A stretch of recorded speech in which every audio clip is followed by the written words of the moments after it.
अस्सलाम वालेकुम भाईजान। वालेकुम सलाम जी। पेट्रोल महंगा हो गया है, इसके बारे में क्या कहेंगे? कितना महंगा हुआ है? 130 रुपए हो गया है। 130 या 138 या 140, ये 538 भी हो जाए तो कोई मसला नहीं है। पाकिस्तानी पब्लिक के पास बड़ा पैसा है। और अगर हम चेक करें अपने इर्द गिर्द के जो हम सारे हमारे हम सारे भाईजान आपका दिमाग काम कर रहा है। जितने लोग आज मिले हैं वो कह रहे हैं कि ज्यादती हो गई है, बड़ा गलत हो रहा है, और आप कह रहे हैं कि 538 भी हो जाए। तो ये लोगों को शर्म नहीं आती है ये जी, आपको फर्क नहीं पड़ता क्योंकि आपका तो बिजनेस है माशाल्लाह।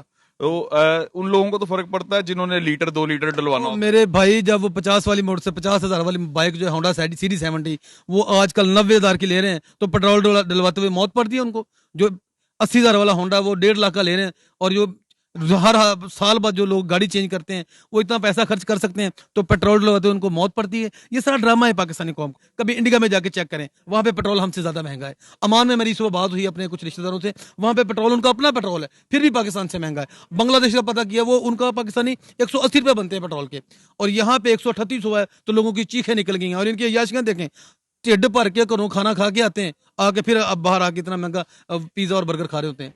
ये हर तरह की याशी करते हैं, लेकिन गवर्नमेंट को पैसे देते हुए इनको तकलीफ होती है। मैं तो कहता हूँ इमरान खान साहब और महंगा करें, ये 600 रुपए लीटर करें, इनके मुंह से निकालें, और एक और लॉ पास करें कि हर बंदा डेली टैंकी फुल करवाएगा और डेली उसको खत्म भी करेगा। जो लोग खत्म ना करे उसके ऊपर पर्चा दें।